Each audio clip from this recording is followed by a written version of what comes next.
Thank you, Mr. Speaker. President Biden has sent over $110 billion of taxpayers' hard-earned money to Ukraine and wants to send even more. Yet his son failed to pay any taxes on the millions of dollars he received from Ukrainian companies.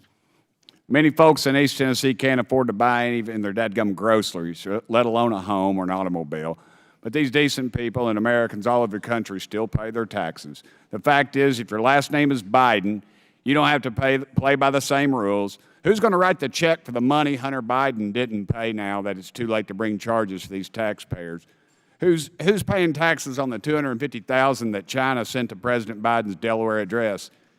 I'll tell you who. It's the hardworking Americans that got to get up every morning, that don't come into work at 10 o'clock and take 2 hours for lunch and then walk out of here in their Brooks Brothers suit with their jacket thrown over their dadgum shoulder, claiming that they worked hard, because they know they didn't work hard.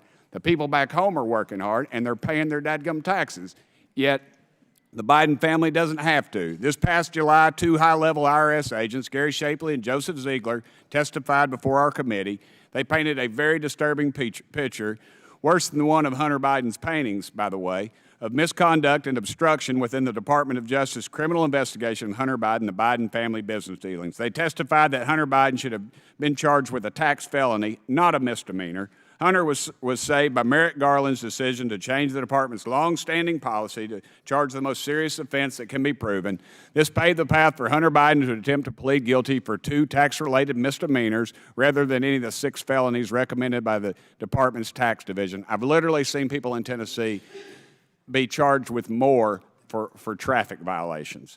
Moreover, Mr. Garland's decision does not align with Chapter 10 of the Criminal Tax Manual, which prohibits prosecutors from allowing a defendant to plead to a misdemeanor when elements of a felony can be proven.